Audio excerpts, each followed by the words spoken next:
नमस्कार दोस्तों, मेरा नाम है अमन सचान और आपका मेरे चैनल टेक्स एंड फैक्ट्स में एक बार फिर से बहुत स्वागत है। दोस्तों, जो लास्ट मेरा वीडियो था how to blur images with DSLR, उसमें आप लोगों के बहुत अच्छे रिव्यूज़ आए। आप लोगों ने बहुत लोगों ने उसमें कमेंट भी किया और बहुत लोगों ने बोला ये फीचर मेरे में काम नहीं कर रहा, बट फिर भी एक अच्छा फीचर था। तो आज ये वीडियो उन्हीं के लिए। अगर आपको जो मेरा लास्ट वीडियो था, अगर आप लोगों ने अभी तक नहीं देखा है तो मैंने डिस्क्रिप्शन में लिंक डाल दिया, आप लोग उससे जाकर देख सकते हैं और तो आप उससे आपको ज़्यादा फ़ायदा मिल सकता है। उसमें मैंने कई सारी चीज़ें बताई थी एपर्चर और आईएसओ के बारे में, लेकिन आज हम लोग जो बात करने जा रहे हैं तो वो हम लोग करने जा रहे हैं कि how to blur images like a professionals. क्योंकि वो जो फीचर मैंने बताया था वो सारे कैमराज, सारे डीएसएलआर्स में नहीं होता है, बट मेरे में था जितनी भी डी रेंज के डीएसएलआर थे निकॉन के, तो उस पर तो होता है, बट चलिए कोई नहीं। तो आज हम लोग बात करने जा रहे हैं। सबसे पहले मैं आपको ब्लर फीचर के बारे में बता दूं कि जो ब्लर फीचर हम लोगों का होता है, और मैं अभी पहले आपको बता दूं मेरे पास इस टाइम D3200 DSLR है और इसमें जो लेंस लगा है वो 18-55 लगा है। मीन्स ये सबसे छोटा वाला लेंस होता है, ये एक नॉर्मल लेंस होता है। आप लोग एक सस्ते कॉस्ट में सस्ती चीज़ में ख़रीद सकते हैं, बट अगर आपके पास इससे अच्छा लेंस है तो बहुत अच्छी बात है, और अगर ये वाला लेंस है तो भी सही है। अगर इससे अच्छा लेंस होगा तो और ज़्यादा उसमें अच्छा आएगा। जो ब्लर वाला फीचर होता है वो मेन क्वालिटी होती है लेंस की, तो बस उसी पे सब डिपेंड करता है। तो मैं सबसे पहले आपको बता दूं कि हम लोग, आप अगर नए DSLR यूज़र है तो आप लोग नॉर्मली गाइड मोड यूज़ करते होंगे या ऑटो मोड होता है वो यूज़ करते होंगे।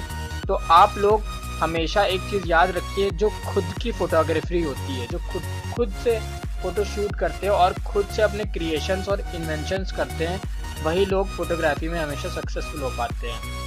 कैमरा कितना भी ज़्यादा इंटेलिजेंट क्यों ना हो जाए, कितना भी ज़्यादा उसमें फीचर्स क्यों ना हो, कितने अच्छे सेंसर्स ना हो, लेकिन जो खुद का माइंड होता है वो अलग ही होता है। तो जो आप खुद से फोटोग्राफी करेंगे, खुद से सोच कर करेंगे, तो वो ज़्यादा बेनिफिशियल होगी और वो ज़्यादा अच्छा एक इम्प्रेशन डालेगी। तो बस मैं आज उसी की बात करना चाह रहा हूँ। आप लोग हमेशा, अगर आप लोग इसमें मैनुअल मोड, एपर्चर मोड और कॉन्टिन्यूअस मोड और कई सारे मोड्स होते हैं, तो आप लोग जो सेट करिए उसको ए पे सेट करिए, मींस ए फॉर एपर्चर। तो ए पे आप सेट कर लेंगे। ए पे सेट करने के बाद आपकी स्क्रीन में एक ऐसी स्क्रीन, आपके कैमरे में एक ऐसी स्क्रीन बन के आ जाएगी। आपको इस पर दिख रहा होगा, आज मैं फ़ोन से वीडियो शूट कर रहा हूँ तो थोड़ी प्रॉब्लम हो रही होगी, बट आपको इस पर दिख रहा होगा जो F नंबर से ये F5.6 ये सब लिखा है। तो F नंबर्स पे ही हम लोगों का ब्लर फीचर डिपेंड करता है। तो F नंबर्स जितने कम होते हैं उतना ज़्यादा ब्लर होता है और उतने अच्छे वो होते हैं, बट F इतना भी ज़्यादा कुछ खास रोल प्ले नहीं करता है। जो रोल प्ले करते हैं वो होते हैं एक्सपोजर, ISO और बहुत सारी चीज़ें। तो ISO के बारे में आपको बता दूं, ISO जो होता है वो लाइट कंडीशंस के लिए होता है। इस टाइम मैंने ISO 400 पे सेट कर रखा है। ISO 100, 200, 400, 800, 1600, 3200 और 6400 और HI1 ये हाई ISO होता है। बहुत ही ज़्यादा, अगर एकदम रात है, बहुत ही कम लाइट है तो उस पर ज़्यादा सपोर्ट करता है। तो आप ISO अपने हिसाब से, लाइटिंग के हिसाब से सेट कर लीजिए। मीन्स जैसी लाइट है, अगर बहुत कम लाइट है तो 1600, 3200, 6400 आप सेट कर सकते हैं। और अगर आप डे लाइट कंडीशन एकदम पोर्ट्रेट मोड किसी प्लेस पे घूमने गए तो आप 100, 200 या 400 ISO से काम चला सकते हैं। तो इसके बाद हम लोग के पास आता है फोकस पॉइंट्स। तो ये ऑटो फोकस पॉइंट जो होते हैं, इस टाइम मैंने ऑटो फोकस एरिया पे लगा रखा है। एक सिंगल सर्वो ऑटो फोकस होता है और एक होता है continuous servo auto focus. Continuous उसके लिए यूज होता है जब हम लोग कोई ऑब्जेक्ट, किसी मूविंग ऑब्जेक्ट की फ़ोटो ले रहे होते हैं, और सिंगल ऑटो फोकस होता है जब किसी पोर्ट्रेट की फ़ोटो लेते हैं, कोई सीनरी टाइप ऐसा होता है। तो वो भी आप अपने हिसाब से सेट करिए। मेरे हिसाब से आपको मैनुअल फोकस में सेट करना चाहिए। अगर आपके DSLR में फीचर है आप मैनुअली भी सेट कर सकते हैं। तो यहाँ पे ऑटो और मैनुअल 2 मोड होते हैं, तो आप मैनुअल में इसको चेंज कर लीजिए और तब इसके बाद जो ये वाली रिंग होती है ये रोटेटेबल हो जाती है। अगर आप ऑटो पे लगाएंगे तो ये रोटेटेबल नहीं होगी। आपने देखा होगा जब आप इस वाली बटन पे क्लिक करते हैं, क्लिक करने वाली बटन पे, तो अगर ऑटो मोड पे लगी होती है तो जैसे कि मैं करके दिखाता हूँ, तो ये रिंग अपने आप रोटेट होती है, ये देखिए। तो ये अपने आप एडजस्ट करती है रिंग और तब वो होती है। लेकिन अगर आप मैनुअल में लगा देते हैं तो फिर ये आप अपने हिसाब से रोटेट कर सकते हैं। आप उस पर और एक चीज़ हमेशा याद रखिए, आप अगर फ़ोटो क्लिक करते हैं स्क्रीन में देखकर तो वो आपके लिए थोड़ा प्रॉब्लम कर सकता है, उससे उतनी अच्छी फ़ोटोज़ नहीं आती हैं, क्योंकि स्क्रीन पे देखकर फ़ोटो क्लिक करने पे हम लोगों का हैंड हमेशा ज़्यादातर 90% चांसेस होते हैं कि शेक कर जाता है, बट कुछ लोगों का नहीं भी करता है। बट लेकिन फिर भी मेरे हिसाब से, अगर मैं अपना ओपिनियन रखूँ तो मेरे हिसाब से आपको इस पे व्यू फाइंडर में देखकर ही मूवी क्लिक करनी चाहिए, वो सॉरी फ़ोटो क्लिक करनी चाहिए। देन थर्ड थिंग जो आती है वो आती है, रुक जाइए मैं दिखा दूँ, वो आती है जो ऑटो फोकस एरिया मोड। कैसा ऑटो फोकस एरिया मोड है? मीन्स जब अगर हम लोगों ने ऑटो में लगा रखा है तो ऑटो फोकस कैसा होगा। जैसे कि अगर मैं ऑटो फोकस एरिया मोड पे क्लिक करूं तो उसमें देखिए ऑप्शन आ रहे हैं, सिंगल पॉइंट ऑटो फोकस, और उसके नीचे डायनामिक एरिया ऑटो फोकस, उसके नीचे 3D ट्रैकिंग 11 पॉइंट्स। वो कैमरे के पॉइंट्स पे डिपेंड करता है आपके कैमरे में कितने ट्रैकिंग पॉइंट्स हैं। और फोर्थ है ऑटो फोकस, और sorry auto area auto focus. जो पहला होता है सिंगल पॉइंट ऑटो फोकस, वो किसी सिंगल ऑब्जेक्ट पे सपोर्ट करता है, वो फोकस करता है। जैसे कि अगर मैं किसी छोटी सी चीज़ पे ऑटो फोकस करना चाहूँ, किसी एक फ्लावर पे, पर्टिकुलर फ्लावर पे, तो वो उस पर ऑटो फोकस करेगा। सेकंड होता है डायनेमिक एरिया ऑटो फोकस। जैसे कि हम लोग कोई बाइक चला रहे हैं या किसी मूविंग ऑब्जेक्ट की फ़ोटो क्लिक करें तो वो उस मूविंग ऑब्जेक्ट और जिस चीज़ पे चल रही होती है वो उस पर क्लिक करता है। जो बैकग्राउंड थोड़ा होता है, जो प्लांट्स और ट्रीज ये सब आते हैं, वो थोड़ा ऐसे ब्लर टाइप के आते हैं, हिले हुए, ऐसा लगता है जैसे कि कोई चीज़ मूव कर रही, तो समझ में आता है, आप लोगों ने मूवीज़ में देखा होगा। और थर्ड होता है 3D ट्रैकिंग 11 पॉइंट्स, ये अपने आप फोकस करता है। और फोर्थ होता है ऑटो फोकस एरिया, ये पूरा ऑटोमेटिक होता है, आपको कुछ नहीं करना होता, वो अपने आप जो कैमरे का आगे वाला CMOS सेंसर होता है वो देखता है कि कहाँ पे ऑब्जेक्ट है, हम लोग किसके ऊपर फोकस करना चाहते हैं, तो ऑटोमेटिकली ऑटो फोकस करता है। तो अगर आप auto focus area mode use करते हैं तो आपको सिंगल पॉइंट ऑटो फोकस पे यूज़ करना चाहिए। आपको अगर आप किसी सिंगल पर्सन की फ़ोटो ले रहे हैं, आप चाहते हैं वो ब्लर हो जाए तो ये हम लोग सिंगल। और इसके बाद आता है मीटरिंग।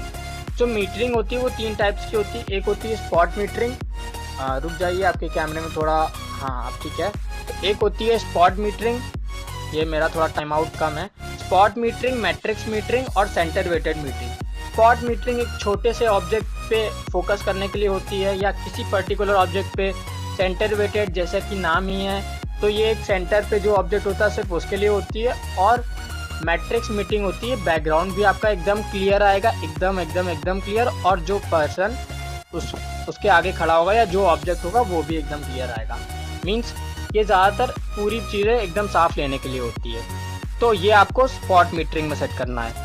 जब ये सारी चीज़ें आप सेट कर लेंगे, इसके बाद आता है ऑप्शन वाइट बैलेंस का। वाइट बैलेंस मैं हमेशा फ्लैश पे रखता हूँ, हमेशा, चाहे वो डे लाइट हो चाहे नाइट लाइट हो, कैसी भी लाइट हो, मैं हमेशा फ्लैश पे रखता हूँ।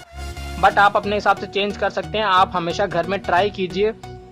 ज़्यादातर आप देखेंगे कि जो फ्लैश मोड पे जो फोटोज़ आती हैं वो बहुत ही ज़्यादा अच्छी आती हैं।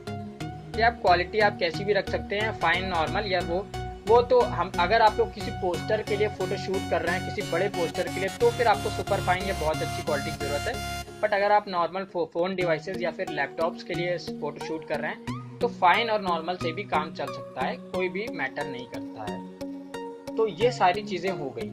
अब मैं आपको बता दूं, आप लोग हमेशा व्यू फाइंडर यूज़ करिए, ये मैं चीज़ आपको बता दूं। और मैं आपको एक चीज़ और बता दूं, बहुत ही ज़्यादा इम्पोर्टेंट, जो है, जो मेन काम करती है। अगर आप किसी ऑब्जेक्ट की फ़ोटो क्लिक करते हैं या फिर किसी पर्सन की फ़ोटो क्लिक करते हैं, तो आप कोशिश करिए कि आप उस पर्सन से ज़्यादा दूर जाइए, और जितना ज़्यादा जूम हो सकता है आपके DSLR से या आपके कैमरे से, आप उतना ज़्यादा से ज़्यादा जूम करिए उसके ऊपर। और जो पर्सन या जो ऑब्जेक्ट होगा, उस ऑब्जेक्ट के पीछे हमेशा काफ़ी सारी डिस्टेंस, काफ़ी दूर तक डिस्टेंस खाली हो। जैसे कि अगर उसके पीछे वॉल है तो आप सोचे कि एकदम ब्लर हो जाएगा, तो ये नहीं हो सकता। अगर आप किसी वॉल से सटे हुए बैठे हैं और आप फोटो क्लिक कर रहे हैं तो वो वॉल बिल्कुल भी ब्लर नहीं होगी, थोड़ा बहुत ही इफेक्ट होगा ब्लर का।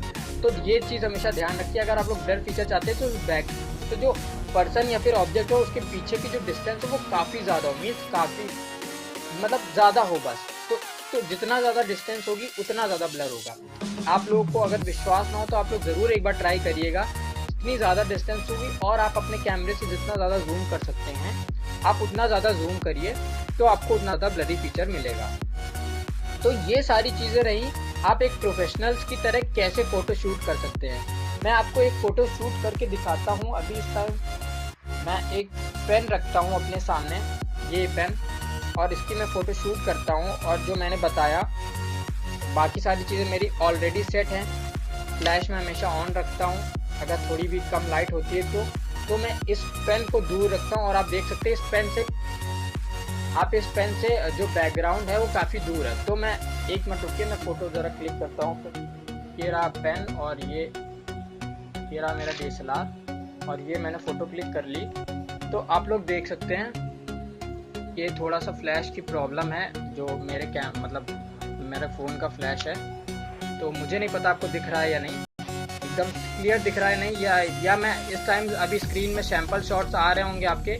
तो ये मेरी DSLR से फ़ोटो ली हुई है। आप देख सकते हैं मैंने DSLR से पेन की डिस्टेंस बहुत ही पास रखी, लेकिन पेन के पीछे की जो डिस्टेंस है वॉल से वो बहुत ही ज़्यादा दूर रखी है। और जबकि मेरे लेंस इतने कम mm के हैं, 55 mm के, फिर भी मैंने इतना ज़्यादा ब्लर फीचर कर लिया। तो आप लोग इसको ज़रूर ट्राई करिएगा प्लीज़। तो ये तो रहा एक प्रोफेशनल तरीका, जो प्रोफेशनल्स होते हैं वो कैसे, उनको फोटोग्राफी कैसे आती है और कैसे वो अच्छी फ़ोटोज़ लेते हैं। बस इन्हीं सारी चीज़ों को ध्यान में रखकर आप फ़ोटोज़ लीजिए। और आप हमेशा एक पैशन में रहिए कि मुझे फ़ोटो क्लिक करनी है। अगर आपके पास DSLR है और अगर आप लोग चाहते हैं कि मैं अच्छी फ़ोटोग्राफी करूं या फिर मैं एक अच्छा फ़ोटोग्राफर बनूं, तो एक पैशन रखिए अपने, और अपने आप रैंडमली ऐसे ही फ़ोटोज़ क्लिक करिए। अपना कैमरा लेके फ़ोटो शूट पे निकल जाइए और फ्लावर्स की और इन सब चीज़ों की फ़ोटो शूट करिए। आप लोग खुद ही सीख जाएंगे एकदम अच्छे से। आप लोगों को खुद ही सारी चीज़ें आ जाएंगी कैसे फ़ोटो शूट करते हैं। तो मैंने एक तरीका आपको बता दिया है, बाकी आपके हाथ में, क्योंकि एक अच्छा फोटोग्राफर वही होता है जो खुद की अपनी इन्वेंशन से अच्छी फ़ोटोज़ क्लिक करें। तो दोस्तों बस आज के लिए इतना ही। अगर आपको मेरा वीडियो पसंद आया हो तो प्लीज़ लाइक करना ना भूलें। और जो मैंने बताया अगर आप लोग ट्राई करेंगे तो मुझे अच्छा लगेगा। प्लीज़ ट्राई करिए। मुझे पता है हो सकता है थोड़ी आपको प्रॉब्लम हो, बट आपके काम ज़रूर आएगा ये कुछ ना कुछ। तो दोस्तों बस, और अगर मेरा चैनल टेक्स एंड फैक्ट्स अभी तक आप लोगों ने सब्सक्राइब नहीं किया तो प्लीज़ नीचे जाकर सब्सक्राइब पे क्लिक करिए, या फिर मेरे चैनल का लोगो आपकी स्क्रीन के सेंटर में आ रहा होगा, TF लिखा होगा, उस पर क्लिक करके भी आप मुझे सब्सक्राइब कर सकते हैं। क्योंकि मैं आपको फ्यूचर में ऐसे ही DSLRs, ट्यूटोरियल्स और बहुत सारे टेक्नोलॉजी से जुड़े वीडियोस देता रहूँगा अच्छे। तो प्लीज़ मेरा चैनल सब्सक्राइब कीजिए। बस दोस्तों आज के लिए इतना ही। नमस्कार, धन्यवाद। Don't let me down.